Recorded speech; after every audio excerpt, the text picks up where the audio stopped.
first of all, thank everyone for joining us. My name is Will Tays. I am the 2024 president of AIDC, but I'm also very much a practicing architect here in DC. I think Brian had introduced himself. And perhaps, Brian, if you just want to make some, do a brief introduction for both Kathleen and for Nicole as part of that. Uh, uh, I'm sorry, introduce them? Yeah, if you just wouldn't mind providing a little bit of background on them, that would be great. Oh, well, sure. Yeah, I guess to the degree that it's relevant, I'm a native Washingtonian. I'm an architect. I practiced for 10 years, did development management for about 14, and I've been in public service for the balance of that. Nicole and Kathleen, let me ask you to introduce yourselves. Sure, I'll go next. I am a native Washingtonian as well. I've been with DOB, formerly DCRA, since 2011, in just a variety of roles, working in inspections. I also, for the length of my time so far, I've managed our permit operations. So some of you may know me or have seen my name at least once or twice, just involved in the process in some form or fashion. So happy to be here. Thanks, Nicole. Kathleen? So my name is Kathleen Beaton. I can't claim native Washingtonian status, but I am raising two native Washingtonians, so hopefully that counts for something. I was with DCRA and now DOB. I was the deputy zoning administrator before becoming the zoning administrator. I was in the deputy position for about 12 years.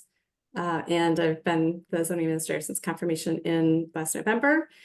Working a lot with the team on training, what we can do to streamline our processes, some of the things that Brian talked about at the beginning of the meeting. And we really welcome opportunities like this to talk with you about how our process is working or not working, ideas you have for improvements. Certainly if there's zoning regulations the zoning regulations can be complicated and complex, we'd love to talk with you a little bit about those. Maybe not in great detail today, but if there are certain provisions that you find particularly challenging, we can have conversations around those or talk about interpretations that might be necessary for one aspect or another. But that's generally who I am and what I do. I'm happy to be here with you this morning. Great. So just to give everyone a sense of where we're going, Brian had sort of got into some of his introductory remarks. Nicole and Kathleen have shared some material that we'll put on the screen shortly. But then I think the meat of the discussion here is really the questions and answers and discussion that comes out of it. So we're going to get to that by about 12:25. Want to spend about an hour on that, and then about 1:25 we'll wrap up and talk about next steps. Kate, if you could just go to the next slide. I just had 2 or 3 other slides in here I wanted to talk about. This is something, in the course of preparing for this, I came across this that was at the time only a couple weeks old. But we're not alone in terms of jurisdictions. New York had launched this really interesting program where they're reaching out to the tech community as an example of a public-private partnership to look at ways to streamline the permit process. So it's great to see that our own DOB is on the cutting edge by engaging in these conversations with not just the design community, but the construction group overall. Next slide. So as Brian alluded, I think the idea is that this is an ongoing effort. I think that's wonderful that we have this opportunity to engage today. The second part of this would be later in the year, and what we talked about with Brian previously was more of a workshop, more of a working session with folks who would be interested in contributing to thinking outside the box, developing ideas that might be ripe for implementation. So you'll be hearing more about that in the fall. Next slide. So I just wanted to go over a couple of ground rules. We really want everyone to be polite. We want everyone to be professional, act professional. Try to phrase things in questions. We're going to be relying on the Zoom Q&A feature. So there should be a Q&A button on your screen. We'd ask for you to put your questions in there. We'll go through that. If there's questions that are about specific projects, if they're repeat questions, we're just going to ignore them. If you want to put comments in there, that's fine. But I think we're really trying to have a constructive dialogue today. And I think the other piece is that DOB is DOB, right? So if you have specific questions about DDOT or DOE or DC Water or any other kind of DC agency, we're probably not going to get to those today just because we don't have any of the representatives from those groups with us. So next slide. So in order to stimulate the discussion a little bit and to try to organize it, what we thought would be good was to think about sort of starting to focus on these 4 different buckets. So the first one would be thinking about communication, how information is communicated to the design community. The second piece would be questions and comments about the administration, specifically how DOB administers the building code and the zoning code. The third piece is the interpretation, how specific sections are interpreted. And then finally, integration and this kind of gets into how we can try to develop better partnerships and relationships with some of the sister agencies, which are oftentimes the elements of the approvals process that take a little bit longer. So I think that's the last slide for me. Katie, if you want to throw up the DOB slide. Sure thing. And Nicole, I think you mentioned you're welcome to share as well, or I have your deck and I can do it from my end. If you can go ahead and share, if that's easiest. Yes, ma'am. Give me 1 second. Awesome, thank you.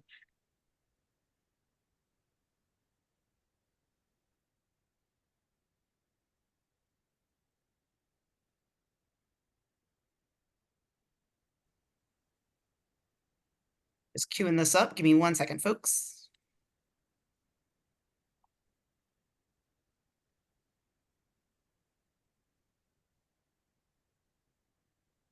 Can y'all see my screen now? Yes, thank you. All right, so Nicole, you just let me know when you want me to advance and we'll go from there. And I know Brian gave a brief introduction. Brian, do you want to just go over the agency mission?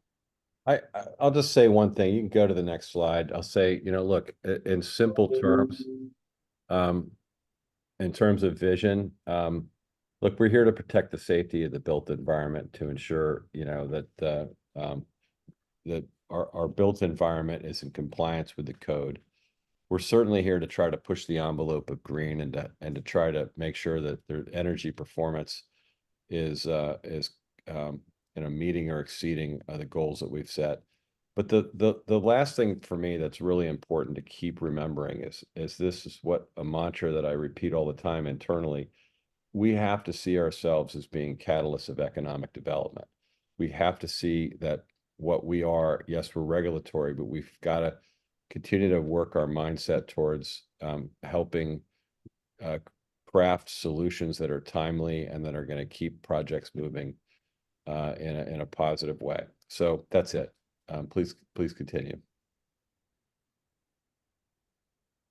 All right, next slide.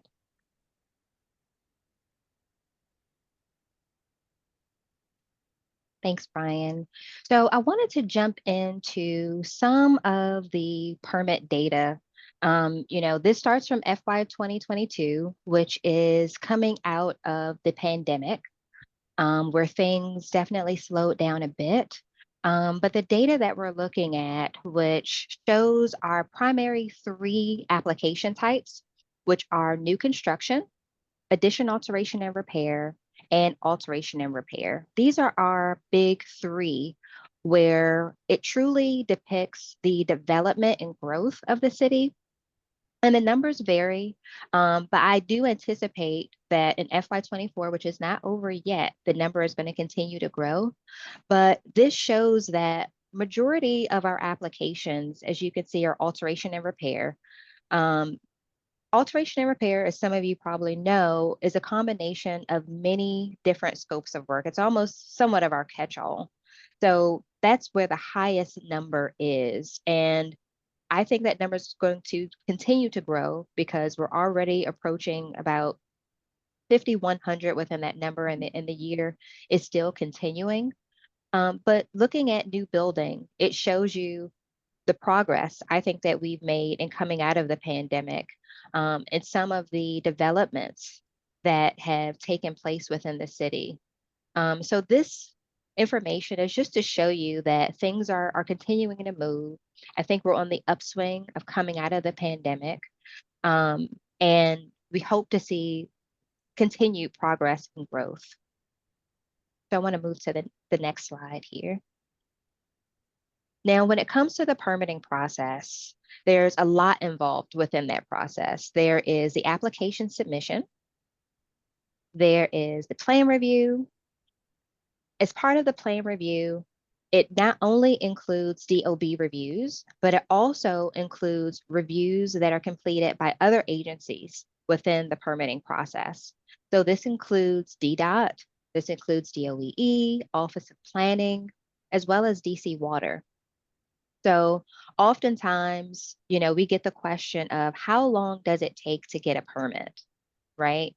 And our response has been, well, we are going to give you a target for the DOB reviews, which might be 30 days for the initial review. And then we also have a digital walkthrough process, which may be around 3 to 5 days. But what this chart shows is the overall time that's also included within the permit process. This includes the time period it's spent with the applicant, right? Once we complete a review cycle, it may result into a series of comments, and it's going to take time for the customer to respond to all of those comments. In between this time, there may be back and forth, things of that nature, but it all encompasses entirely how long it takes to get a permit. I'm going to add, jump in real quick. One thing that we are also in the process of doing is actually drilling into the data on, if you go to the far end of the spectrum of what it takes to get a permit, there's a smaller subset that I don't know what the number is yet, 35, 50, 75 projects that have major problems that take a long time. And so we have to do some diagnostics to figure out what were the problems there. Was it us? Was it our sister agency? Was it the customer? Was it a combination? Because it gets pretty complicated. But we believe that those 75 projects or 100 projects, whatever it is actually in some ways creating a lot of the narrative that we all hear about how long it takes to get a permit. Most permits actually go through relatively quickly. It's a smaller subset. So we're gonna be examining that.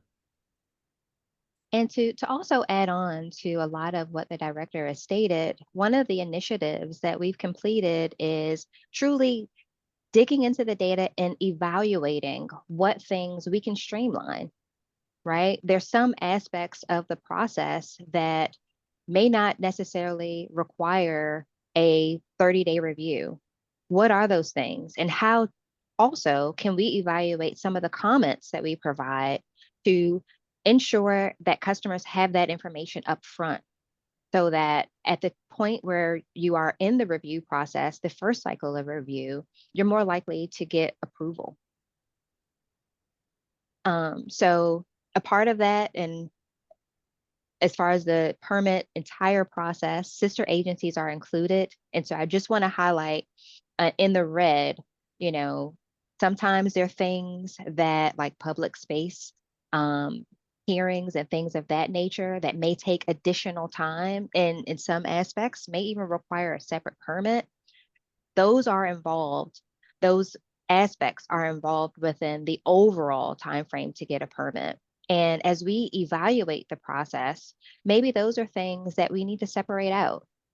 And a part of this discussion is getting your feedback on how best to do that. Maybe there are other jurisdictions that have done it well, or maybe there's technology that we can use to streamline that process to make it more efficient. Before we move on from this, actually, there was a question from the audience, which I think is actually, sorry to interrupt you for a second, but accelerated plan review velocity, is that information included in these stats, or is that sort of in a different set of statistics? Great question. That is not included within these stats. And two, as depicted on the screen, these are only the top 3 permits. So we have a slew of other permits, but these are our pretty more common permits that are used on average. Thank you. We can go to the next slide. All right. So with looking at that data, and we on the DOB side have taken some time to evaluate it, and we're still evaluating it. We have come up with a few ways to hopefully help streamline and make the process more efficient when it comes to how we review a project, what we expect from customers, and also how we can guide customers so that they have the information that we need up front. So these items include, but I will say they're not limited to this, automating the permit process. So there are certain aspects of the permit process that we want to be able to automate. And I like to call these low-hanging fruit. One of the things that we are doing right now is we're going through a IT system modernization. And this includes our front-facing platforms as well as project docs. And this lends a lot of opportunity. So small things as far as automating issuance once your permit is paid for. Right now, the way that works is once you receive the final invoice, pay, and you pay online in many cases, and you still have to have someone to literally press the issue permit button. I want to eliminate that task. That may take a day.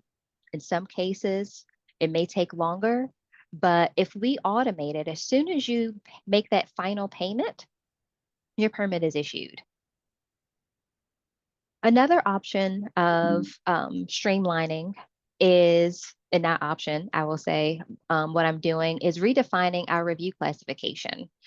Our classification has not changed in several years, and our process has, right? This goes to the fact that prior to the pandemic, we had in-person reviews, right? We had a walkthrough center. We do now have digital walkthroughs, but in doing that, it has shown us there are many projects and scopes of work that we can actually review within a shorter time frame. Whether it's just a commercial interior tenant fit out. Those are some scopes that we may need to relook at to see, okay, are we reviewing this within 15 days? Can we review it within 15 days? The digital framework allows for a lot of that. And my goal is looking at that differently, maybe changing the classification for residential projects, where all residential projects are reviewed within 10 business days. So these are things that we are doing now, and by the end of the year, hope to have finalized. Another item is the single family certificate of completion. So this is equivalent to a certificate of occupancy, but is specifically for single family dwellings. And the benefit of this is that when a property owner acquires a property and they see that it's newly renovated, but they're not sure, how the work was completed, who completed the work, they don't have those details. A certificate of completion ensures that DOB has given their stamp. Not only was the renovation completed, but they obtained permits and they received approved final inspections. So we are providing our certificate of completion that shows that the property is compliant with all current construction codes or construction codes at that time.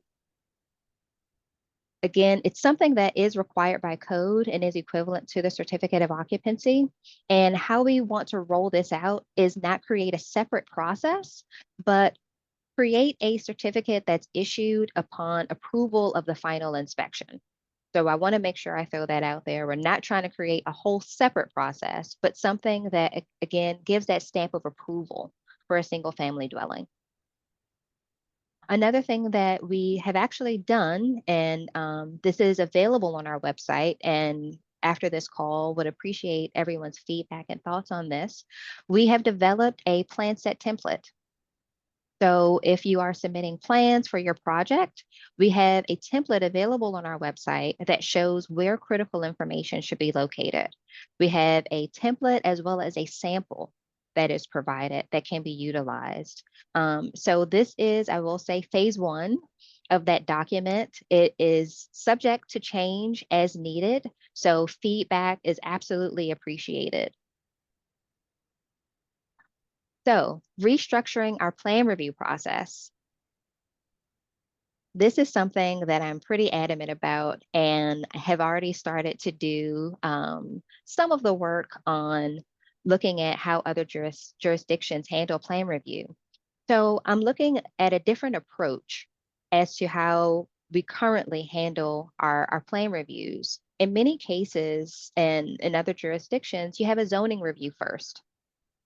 And that tells you, okay, the work or structure is allowed or use is allowed based on this particular zone. This can happen up front so that as you go through having your structural review, having your MEP reviewed, the zoning review does not impact those changes. You have already been approved and gone through the necessary steps so that what you've laid out can move forward. Now, in doing this, there's some tweaks that I'm also considering, which is enhancing our application intake that eliminates pre-screening. So with doing that, there's a shorter potential, I would say, for a shorter overall plan review timeframe. Last but not least, of course, is this is something that is available on our website now, and that is a defined PRC checklist. So I want to also mention right now, this is a PDF document, but as we upgrade some of our platforms, I am looking to digitize this. So in order to enhance our application intake, digitizing this checklist. So when you submit the application, you see what the requirements are, and you can check off that you have complied with them and you've provided that necessary information. The PDF checklist is available on our website. So after this meeting, if you have time to look at it, you have thoughts and feedback, please feel free to share. Want to go over to the next slide, please. All right. CBOs ask for you. How can you help us? So these are just a few things that we commonly see that sometimes may result into comments or sometimes a call and may create unnecessary delays. So one, including your contact information. If we have questions on a mechanical system, but don't necessarily want to leave a comment, right, to reject the application, you want to be able to just call someone, being able to clearly outline that within your application and plan set. A detailed cover sheet, making sure that you have a detailed narrative of what your project is, some of the code analysis and basic things of the existing structure and proposed structure, being able to just clearly detail that in a very visible location with your plan within your plan set.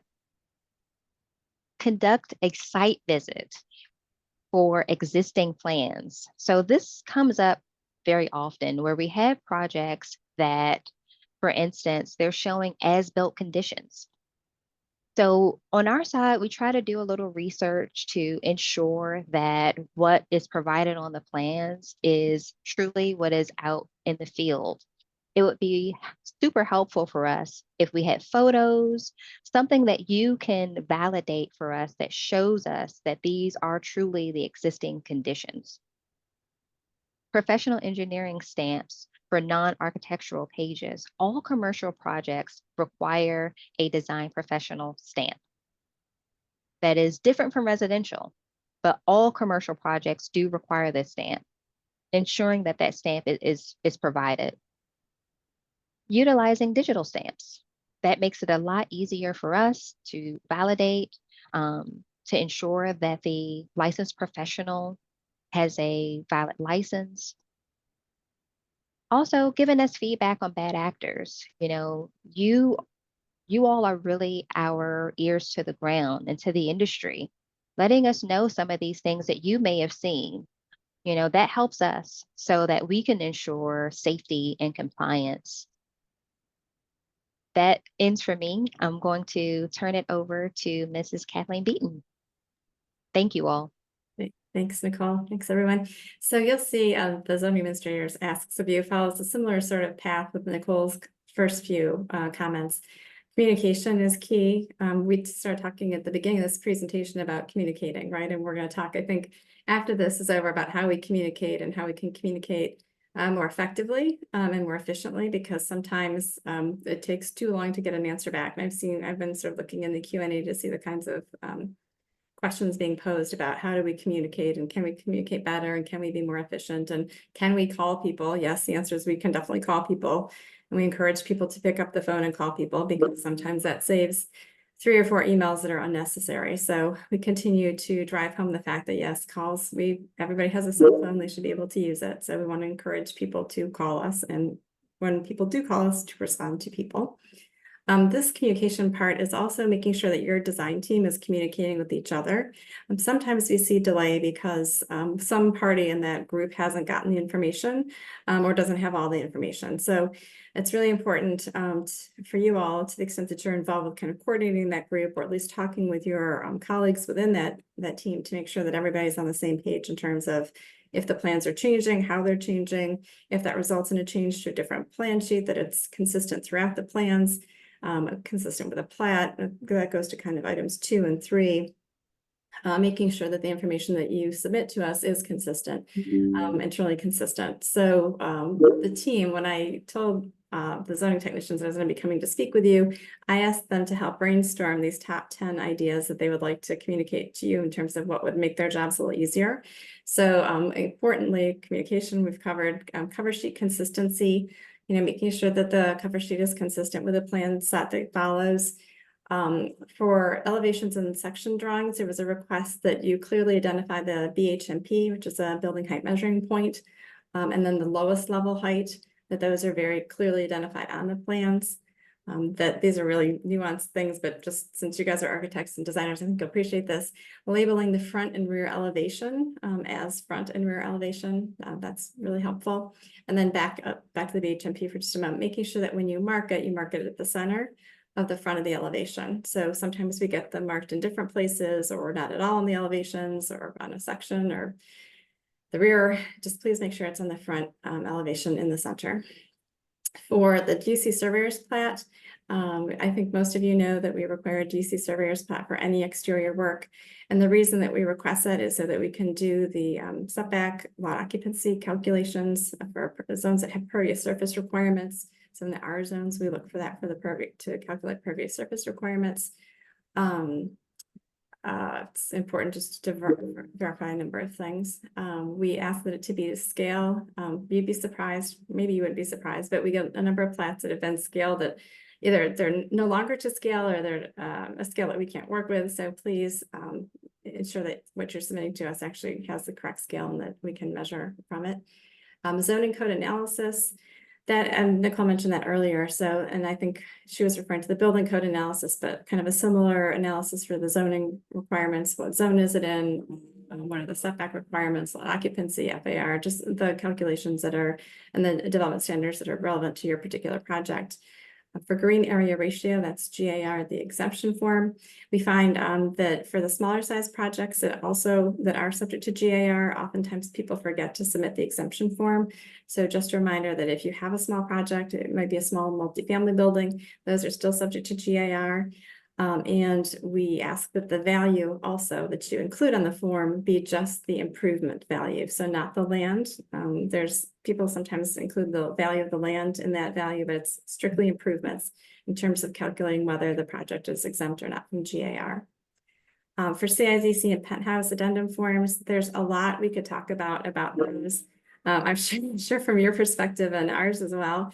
And I was going to suggest here that perhaps we could, if you're willing, have a separate session with us to talk about that CIZC form, the penthouse addendum form, what you find tricky about those forms, or challenging or not useful about them, and ways we can make that process a little bit simpler and more efficient. Because my observation is very often you all spend hours and hours and hours submitting that form, resubmitting that form. It goes through innumerable reviews.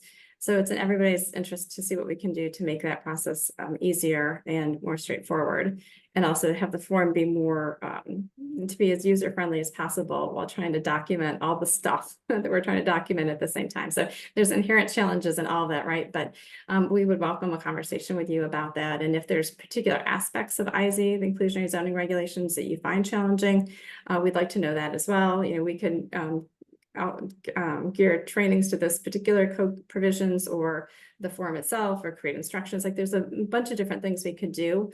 We just want to do whatever is the most useful and valuable for you. So having that feedback from you helps point us in the right direction to begin with.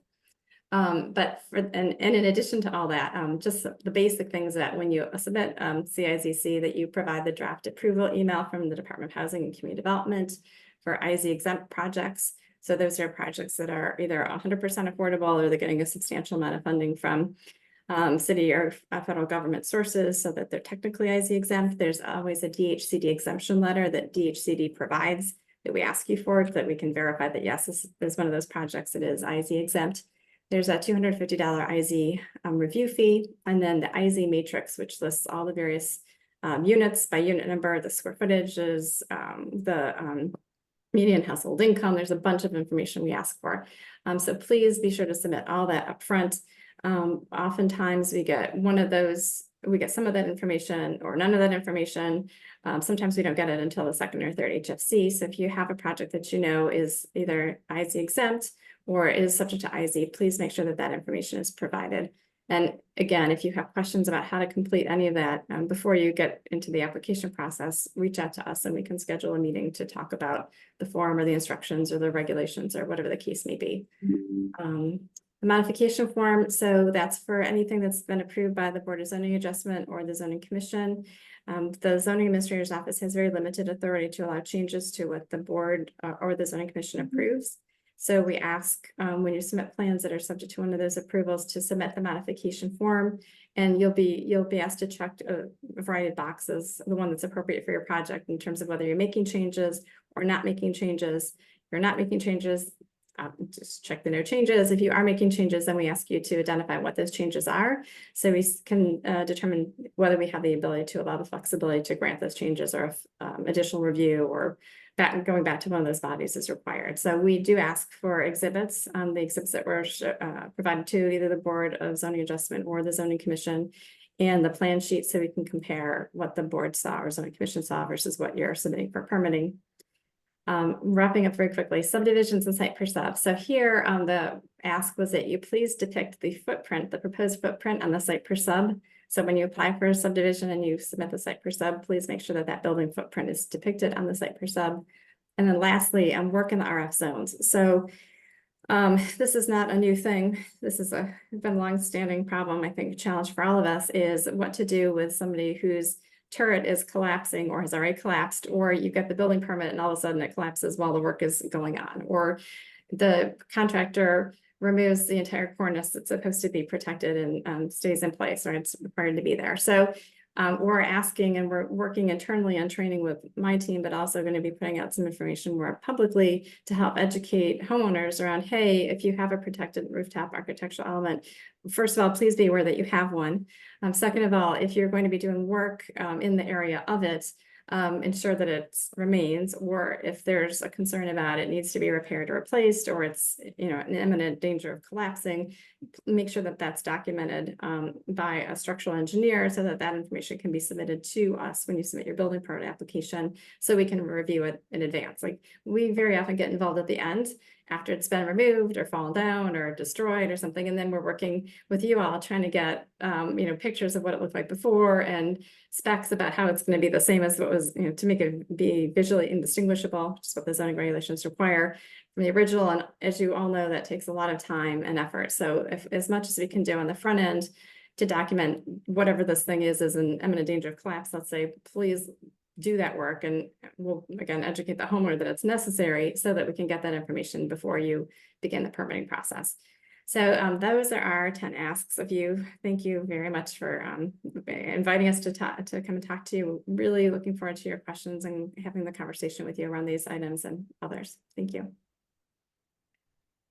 Great, thank you. And thank you so much for taking the time to put together the sort of wish list from DOB's perspective. I think that's actually a really invaluable perspective. And so hopefully that's the start of part of that communication. So as we talked about at the top of the presentation or top of the panel, we wanted to group these as a way to sort of stimulate some of the questions. So the first topic we wanted to focus on for the next 10 minutes or so was about communication. And so I am going to not necessarily read verbatim some of the questions, but I think the first question we touched on a little bit, but the question is ultimately, will DOB allow design professionals to speak with the permit reviewers? And it sounds like the short answer is yes, but maybe Kathleen or Nicole, if you could elaborate on your vision for how the design community could interact with your permit review staff. Sure, I'll take a stab at that. I mean, today we have technology we use all the time, right? So we have cell phones, we have this wonderful video technology. We encourage the technicians to use the technology we've got and have meetings and use their cell phone. I know that people do not return calls as timely as they should. Sometimes they don't return them at all. And that's, I'll just be very honest. I've had conversations with a number of people about if somebody calls you, you must call them back. It's very basic, right? It's a basic thing in life. It's not just at work, it's at home, it's everywhere. You return calls. So I know there's work that needs to be done around that. We have PDRMs already, and I know there was, I think there's a kind of a comment about PDRMs and whether they're useful or not useful. Maybe the feeling is they're not as useful as they could be. And so we can have a conversation around that. Maybe that's not the right avenue, or it's not being used the way that we intended it to be used. But I think the original intent of those was to have for the design professional and the owner, if they want you to come in and talk with a zoning technician or somebody from the building code to talk about a particular project that might be challenging. You know, it's maybe over two, split lots, bifurcated zoning. They want to transfer FAR from one side to the other, or there may be questions about IZ that can't be easily solved, or a combination of things, right? Or there's the setback questions, or is it a front or a rear or side? So things that might be more complicated than just a yes or no answer. I think that's really what the intention of those PDRMs was for initially. I'm not exactly sure that that's how they're functioning today. And so that, I guess I'd like some feedback from you all about whether you think that's how they're working or not working, and if you have suggestions about how it could be done differently. There may be ways to like schedule hours. We haven't really talked about like designating an hour to talk to, a particular zoning technician, because they have other responsibilities. They're also handling chats and emails and phone calls that come in, as well as doing these PRMs. Some of them are dedicated to APR, accelerated plan review. So there's a lot of other, they're not just dedicated to reviewing plans all day long. They have a lot of other responsibilities, but that's not to say that they shouldn't be responsive about questions, right? Either questions that are project specific or more general questions. So I know I've said a lot. I'm very curious to hear your feedback, and also just willing to listen to ideas that you may have about what you think would work better. Or again, I think Nicole mentioned if you've had experiences in other jurisdictions where they do something like there's 3 hours a week and people all come in with their projects and you hash through the issues or whatever, like where everything is on the table. I think we're happy to discuss those options. Yeah, just as a follow-up question, the notion of sort of office hours or sort of a meeting would be something I think that would be beneficial. I know that Nicole, I think sometimes the structural reviewers, you'll go to like a second round, I think, and I don't know if it's still a formal policy or not, but you'll say, okay, you need to schedule a meeting with the reviewer to go over this, and so I think offering a bit of editorial, having that sort of a scheduled meeting versus just picking up the phone, because oftentimes, like, I myself have gotten calls about questions and I don't have the set of drawings in front of me, or I've not adequately prepared. And so thinking about ways in which there could be a more formalized way to engage with the reviewer to really understand, because I think, almost every single time, in our experience, I think others, we've been able to kind of get to the primary issue or understand what the concern is. It's not as sometimes it's not as straightforward as a simple yes or no answer, and so it takes a little bit of back and forth and screen sharing and that kind of thing. So I'd encourage folks, there's a Q&A function, throw your questions in there. We're going through them. We're trying to focus on the communication topic right now. There was a question that's potential, sort of I would consider under the umbrella of communication, which was that, does DOB have a community engagement division or manager, as other DC departments do? I think they're trying to find some folks to help out with community engagement. Do you mean industry engagement or community engagement? I think more community engagement with residents. Well, we do actually. We've got we call them currently account managers, but we have a whole group, and I don't want to derail us from this, but we are in the midst of redesigning our internal communications apparatus so that we have a call center, and then we've got a range of account managers, and we're knitting them together more closely and then embedding account managers into operating areas so that the people in the call center have greater access, quicker access to accurate information. But it's our account managers are in community meetings all the time. they're out there in the wards and they're meeting folks. And Nicole, do you want to add anything to that, or Kathleen? Sure, Brian. No, I was just going to elaborate. Absolutely. We have account managers that are ward-based and that are actually pretty knowledgeable of our process and speak to it at those community forums. I And guess so, so. so Sorry. go ahead, Kathleen. Well, the only other thing I'd say is there's also a feedback loop to us, right? So if we're not at the, I just don't want to think it's like a one-way thing. Like if we're not at the community meeting, but there's feedback back when they come back from those meetings to say, hey, Nicole, this issue came up, or hey, Kathleen, we have a question about something address somewhere in the district. Do you know what's happening? So it kind of works both ways. We may not be out there physically with them, but they bring back a lot of information for us or questions sometimes that we help respond to. I wanted to add to what Kathleen and Nicole are saying, that, you know, right now that our building is undergoing a renovation, and it's very disruptive right now because there's spaces that are closed off and all that. But we have every intent of going back into a stance where there's more opportunity for in-face contact. So if you remember the second floor, it had a bunch of like glass, like bank teller type windows. We're going to have, I don't know, Nicole, 6 of those, 8 of those. So we got rid of more than 2/3 of them. And the rest of that space is going to be relegated to 2 and like 4-person huddle rooms to go in, roll drawings out or pull them up on a screen and actually be able to have, I think there's value in kind of face-to-face problem solving interaction. It's going to work for, you know, Joe homeowner and for design professionals. So that's, I would say, you know, the date of our move-in is pending. So I can't tell you the exact date, but it'll be in 25. Great. I think there's a follow-up question about specifically Ward 8, but I think that's something we can work with offline to help identify who some of those ward-based account managers are. And I think, you know, maybe as a next step for this community, sort of list, you know, providing a sheet or a page on the DOB website that highlights, you know, who those specific ward account managers or ward representatives might be. Yeah, like Delania is Ward 8 and she's amazing. So maybe we do a quick intro if that's of interest. Great. So I wanted to, still under the umbrella of PDRMs, we had a couple questions and comments. So I'm trying to paraphrase a little bit.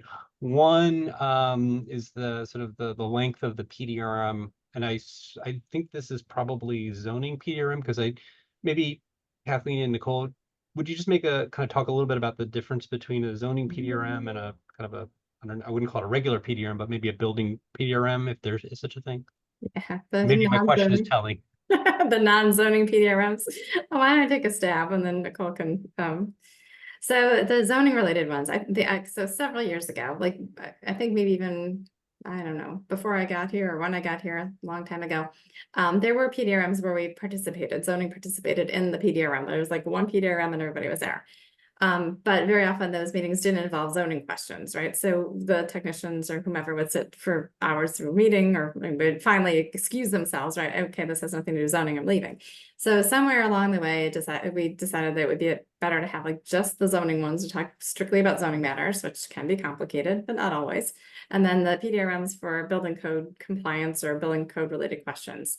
And so it's been like that, I don't know, the last 12, 11, 10, a long time, a number of years, right? So the zoning ones, and I think the non-zoning ones function the same way, where you go online, you go through ACA, the Cell Citizen portal, which we all agree is very customer unfriendly. And one of the things that Nicole's referring to earlier is going to go away, thank goodness. So you'll eventually get a better portal to get to, but for now you kind of navigate through that awkward portal to schedule a PDRM, and then you can choose the date that you want it to be scheduled for. It comes into us through Acela, our permitting database. And for zoning ones, we assign that to a zoning technician. And so we have a schedule of zoning technicians. I said before, some of them are doing emails, chats, customer duty, KRM duty. So they've got that during the day. They might have 1 or 2 PDRMs. They might have APR if they're doing APR. And so we try and schedule it for a time when they're available, right? So you have your availability, we match up with a zoning technician. The email gets sent out by Yvonne Epps. Ms. Epps is one of our program support specialists. Applicants can upload plans, drawings, agenda, photos, whatever information they want to upload. The technician's supposed to review it in advance of the meeting, come prepared to the meeting so that they can answer the questions that you have, right? And so we don't require full sets of plans or engineered drawings, but to the extent that you have something that's a little bit more descriptive than just a plat or sketch, that gets a little bit more, we can give you better feedback based upon what you provide to us. So there's no like minimum bar of what you have to submit, but we find that if people have really in-depth questions they want answered to, then it's better to give us a little bit more detail in terms of plans or drawings, whatever. So anyway, the PDR is held. What follows after that typically is the applicant will draft a letter summarizing the discussion at the PDRM. So if it's a zoning related, compliance with the development standards that were discussed, or the use, or both, it gets sent in to us. We review it. Primarily right now, Lisa Vitale, who's the deputy zoning administrator, is reviewing those. Thank goodness, because for a while they were all coming to me, and I was trying to do those and a bunch of other things, which meant nothing was getting done, or not in any kind of timely manner. So, which I will just own. I own 100%. Those are not happening very timely at all. So, with the advent of Lisa, we've done a better job of trying to go back to the ones that were old and very old, to the more new, more recent ones. And I'm not sure that we're fully caught up yet. So offline, if there's one that you wanted a year ago that you still haven't gotten, please let me know. We'll definitely get it done. But and within that process, there's lots of opportunity for improvement, but I'll set that aside because you're just asking me how it works today. So anyway, we get the letter, we review the letter. If there's questions, we might have a question as we're reviewing it. We'll go back to the technician who's part of the meeting. We might reach out to you all as a design professional if it's a question that they can't answer, or nobody's sure of. Maybe the question didn't come up. It's a question we had. To be able to be sure that we're issuing the most accurate letter we can to you, then I sign it, or get signed by me, and then it gets sent to you. And then posted to the website along with the documents that you provided to us at the time. So all of that happens in a zoning PDR. I'll stop. It's a lot to take in. I don't know, Nicole, whether yours function exactly the same or not. Ours are a bit different. I would say that they may be a little more general in many aspects, and the PDRM process, I would say, has worked just a bit on our side. We used to include sister agencies, and now I understand sister agencies will kind of hold their own separate PDRM. So it is one of the things that I'm really looking at reevaluating, because in some cases it may just be a call that you need with select reviewers. You might not need a mechanical, plumbing, structural, or fire reviewer. And I know right now we have a long calendar of requests because we only do PDRMs on certain days. So getting back to some of what Brian stated, we are really looking at having more of a in-person face where you can sit down with someone, just come in, tell them what you're doing, or ask about potential challenges that you may foresee to get certain guidance. Especially in this digital framework that we have, I think we have to make it easier for people to just set up a Teams call, right? Versus having to go down the path of waiting for a Tuesday or Thursday that's available. We're all busy, but sometimes those things can happen a lot faster than they do today. Sure. Well, it's 1 o'clock, so and we want to keep everybody on time. So we've got about 25 minutes left. And so I know there's some additional questions about communication, but I did want to make sure we have enough time to cover some of our other buckets. And so I wanted to move on to administration, because obviously there's a little bit of overlap. So in terms of administration, I think one of the friction points, and there's a specific question here, is the code modification, which is part of it is a communication issue, part of it is an administration process. What are there any thoughts or plans for reevaluating that process? Because it is a little bit manual, let's say. It seems like it should follow the track of building permit applications and that kind of thing. But right now it sort of seems like it's dependent on emailing things to people. And I can answer that. And it's okay to say it's extremely manual right now. And this is something that I'm actually excited about, that we're going to be, upgrading our Acela platform, because this will give us an opportunity to really create a digital application. Code modifications are typically, I would say, 90% associated with a building permit. They should go in accordance with the building permit. I think that just makes it a lot easier. So that is something I'm absolutely looking to do. Great. No, I think that would be welcome, because you're right. There oftentimes they're an accompaniment to a building permit application, and so Mhm. having that be sort of under the umbrella of that, the building permit, would be great. So let me go back to the top of the list, because there's some administrative things here. There's some feedback about pre-screening, which is an administrative element, I would think. It takes too long, and that oftentimes the reviewers are starting to actually take on the role of reviewer, or they're providing review comments that may be a bit of a surprise to the design community. Maybe if you could just share your perspective on your ideas for what the pre-screen process should look like. Absolutely. So I talked about this a little bit within my presentation. When I look at restructuring the permit process with enhanced application intake, and I mean the actual application that is submitted, my goal is to eliminate pre-screening. I want a project to be submitted and go directly to the reviewers, ideally zoning first. So that's something that I'm looking to do. A part of our IT modernization, we are upgrading project docs. So that, it's going to take time. It's not going to be something that is going to happen overnight, because a change of this magnitude is huge, because we've had pre-screening embedded in our process for so long. So it's going to take some adjustments, but I'm looking to, I would say, reevaluate how we do pre-screening. Not necessarily make it a screening up front, but more of a quality assurance check, right? So once a review cycle is complete, ensuring that all the appropriate disciplines or agencies were selected, or if something is resubmitted, right, and maybe a structural sheet has changed, maybe there were comments from structural that led to a zoning approval shifting, right? Being able to make those assessments, I think reshaping how pre-screening looks to ensure that we're actually catching certain things. So by the time you receive final approval, we've done a thorough review. If you're making changes within the process, which is very common, we can ensure that it's either going back to the necessary review, or that, okay, we see it doesn't need this review. So looking at just really reforming how we do a pre-screening.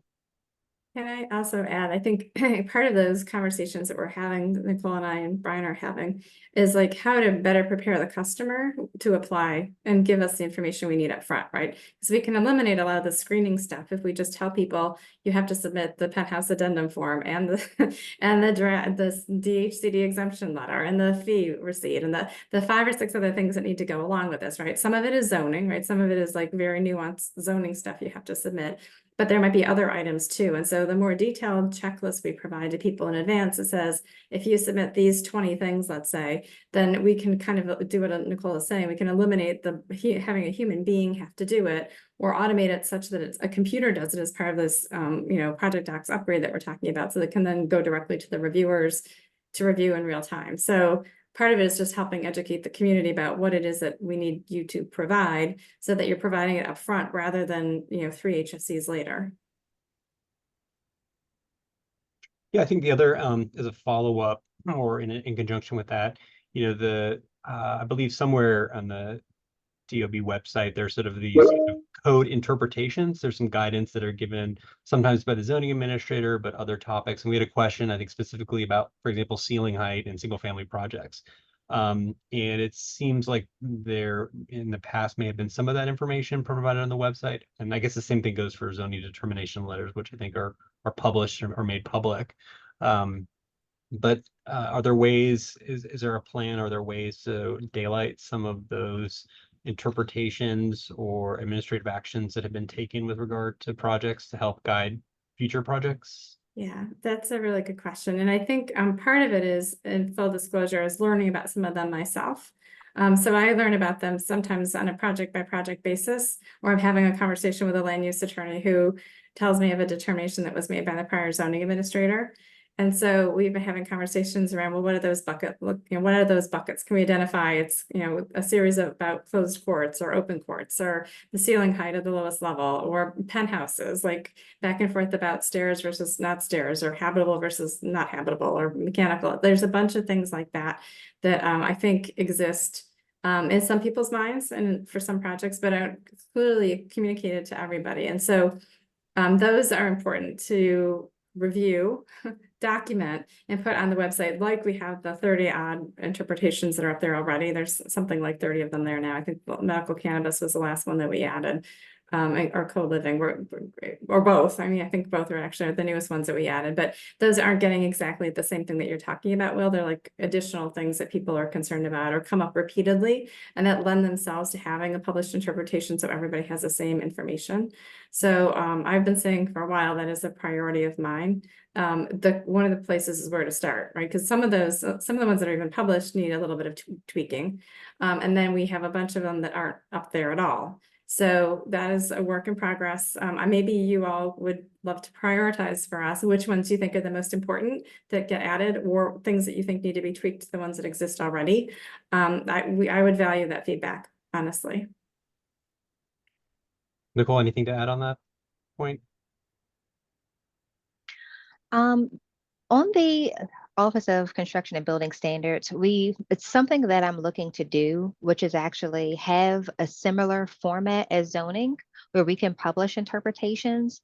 We haven't really done that a lot in the past, but some of the common things that come up, especially on the plan review side, that's something that I'm looking and working to do. Great.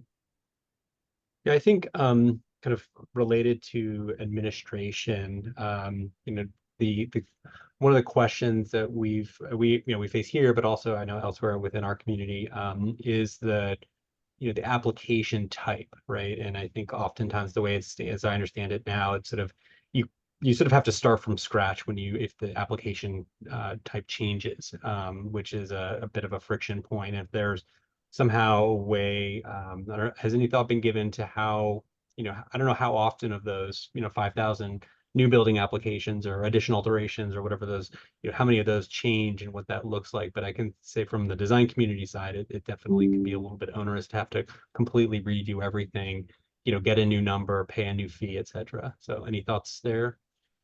Yes. My goal is to reduce the number of permit types. Ultimately, you have a construction permit. I think with the way that our system is now, and especially if you're not very knowledgeable of the construction process and what an addition is compared to the other permit types, it's easy to be confused. But ultimately, it's construction. You have your construction permit and then you have your trades. So that is something that I'm looking to consolidate. Not going to happen overnight, but that's my goal. You have just a construction permit where your scope of work is going to speak to what you're doing, right? Because oftentimes you're providing that detailed scope and narrative within your plan set and then the application details. Great. So this is, I think in my mind falls under the administration, but it's an interesting question that came from the audience about, have you seen a proportional increase with the number or incidences of illegal construction with the decrease in permits? Is there a relationship, causal or correlation there? Very interesting. I have to look into that data overall. I will say we tend to have a higher number of illegal construction activity when it comes to specific wards in the city and residential areas. So I have to look at that specific correlation as it relates to the number of permits issued.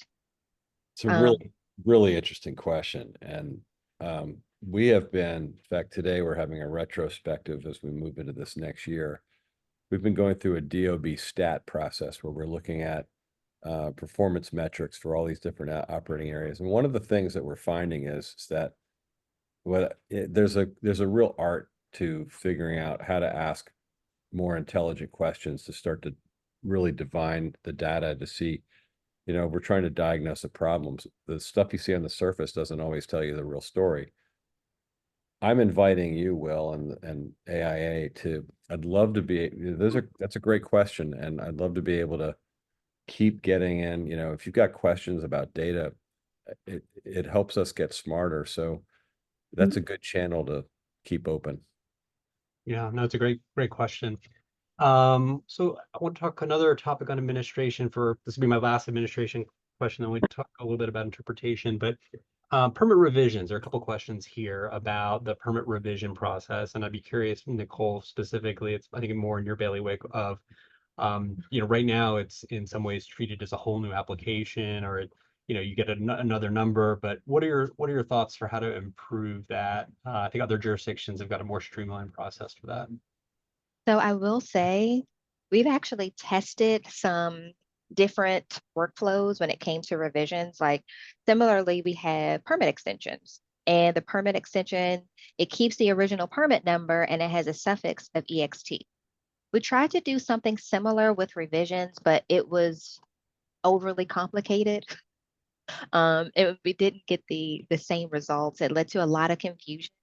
So I am open to exploring how we can better do permit revisions, because right now you're right, it does require just a fully new application, which also causes confusion.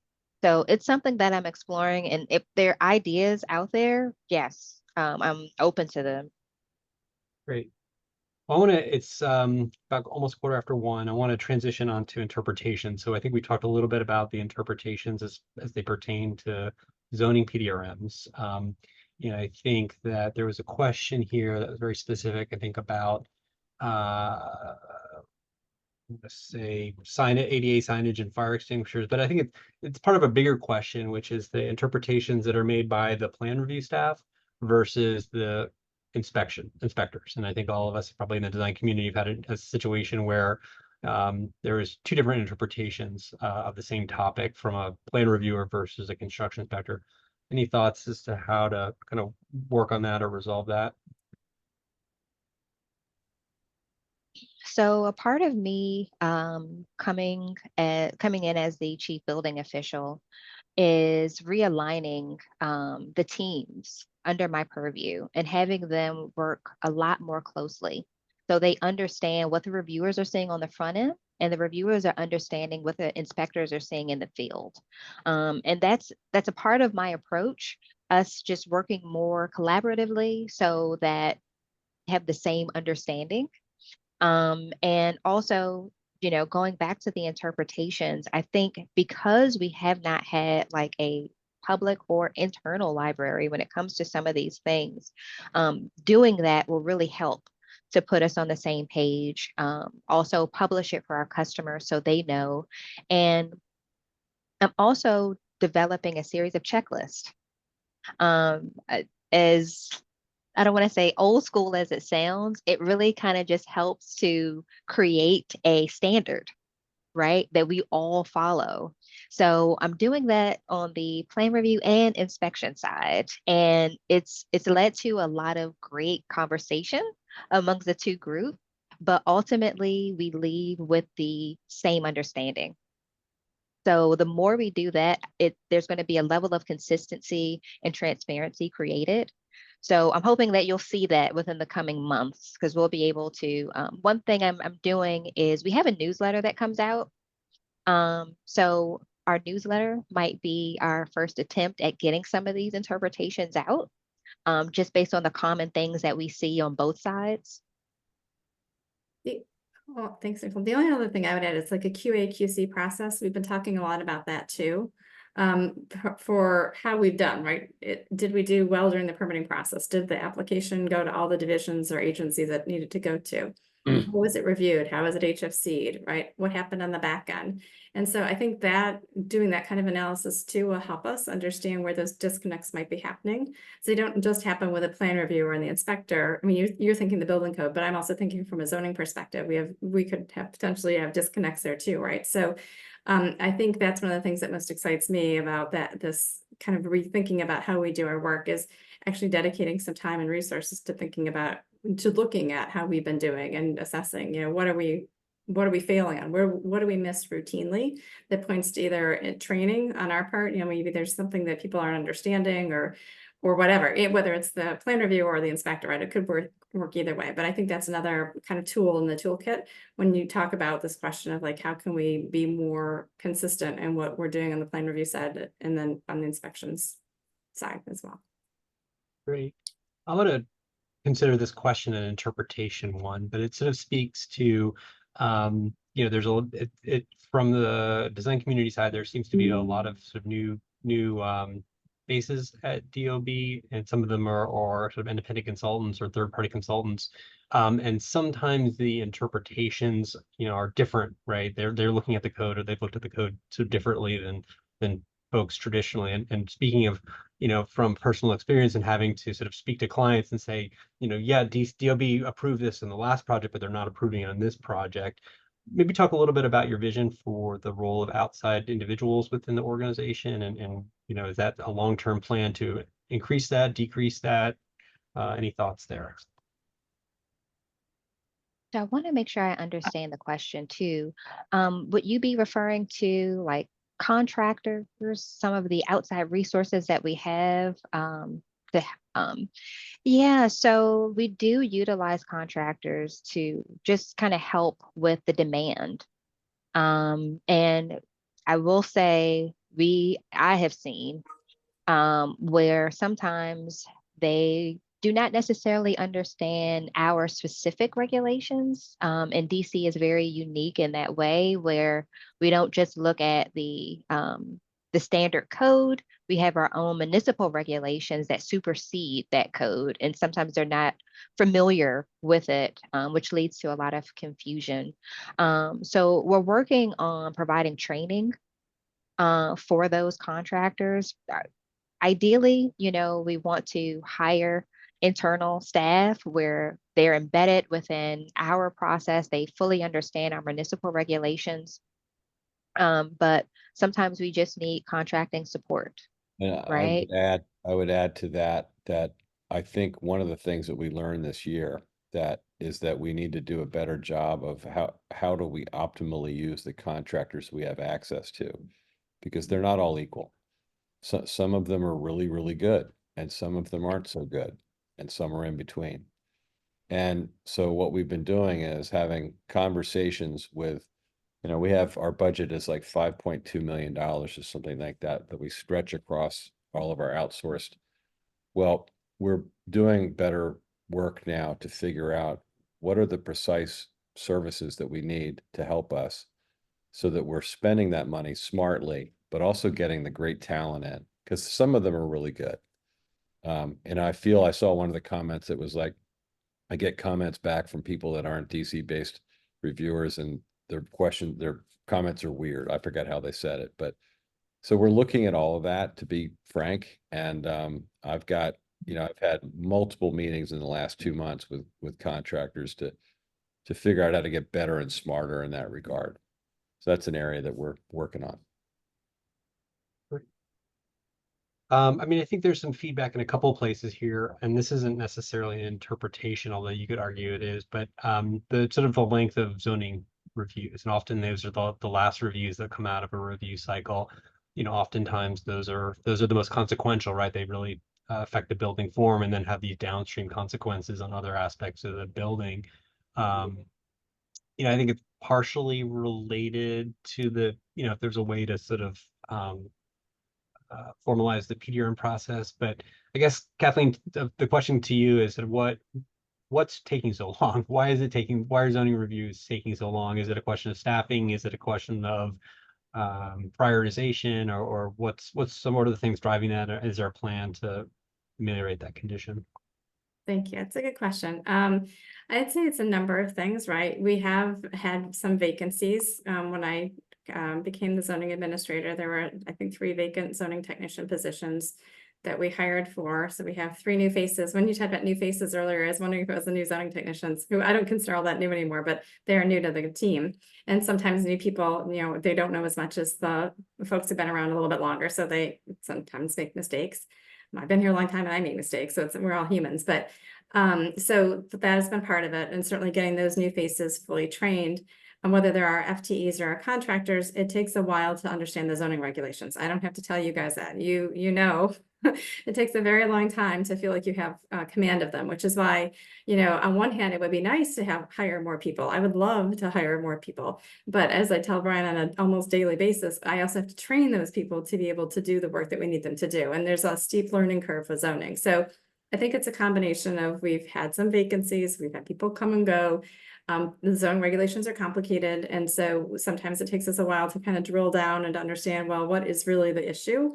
And is the thing that we're talking about the issue, or is it not an issue? And so we, part of our staff meetings, almost on a weekly basis, involves a training of one sort or another on a topic of, you know, that's come up in the week, right? So we've talked about architectural embellishments, because that's very, you know, that happens all the time. I said it in my comments, it's something we see frequently on the back end, where we have the crying homeowner and you stuck in the middle trying to get the permit expedited as quickly as possible so people can continue the construction that's already going on at the property. So we want to try and resolve that situation, or at least limit its frequency, right? We don't want it to happen as frequently as it is. So identifying those like eating establishments. We have 3 definitions for eating establishments. One might argue they're outdated. Some of them are confusing, and trying to explain to people the difference between fast food and prepared food and just a regular restaurant.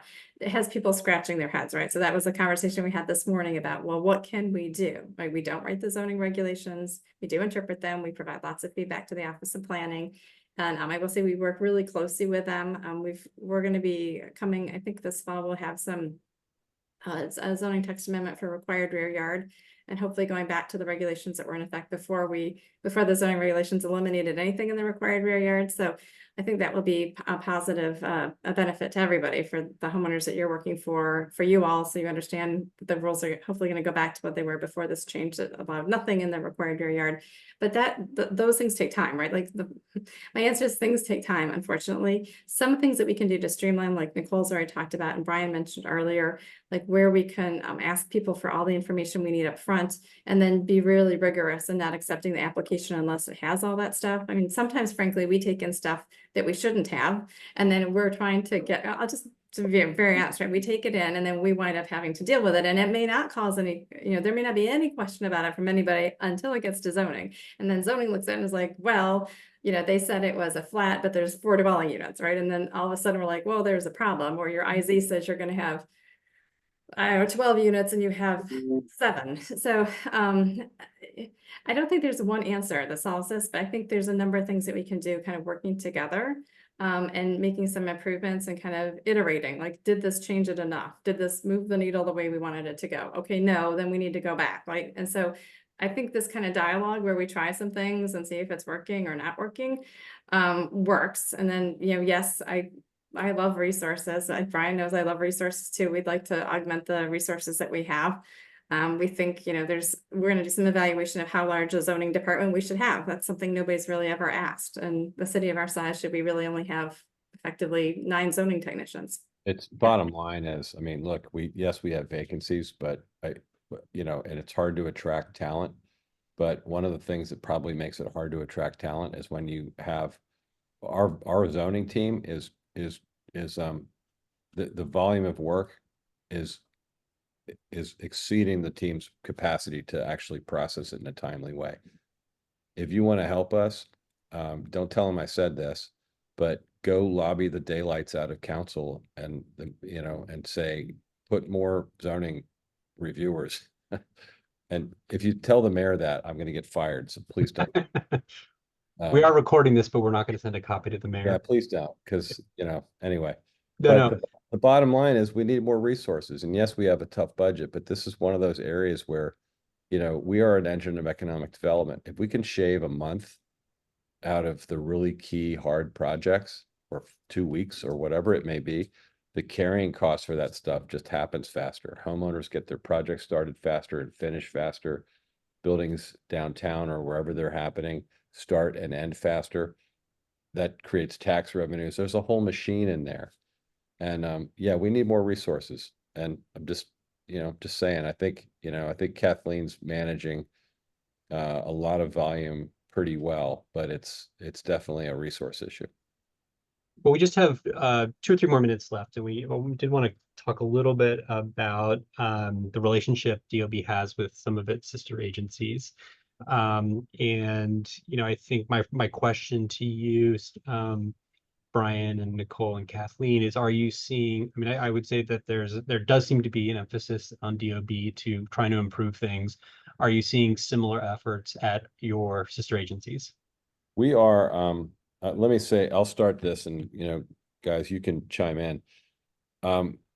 I've been having detailed conversations at several levels. One of them is with Sharon at DDOT. And Sharon has shown a great willingness to work with us. There's some areas of low-hanging fruit where there may be public space reviews that are either unnecessary or maybe a little bit overly complicated, and they may be introducing friction. So there's certainly that underway. With Department of Energy and the Environment, say the conversations have begun. We may be a little farther down the road with DDOT.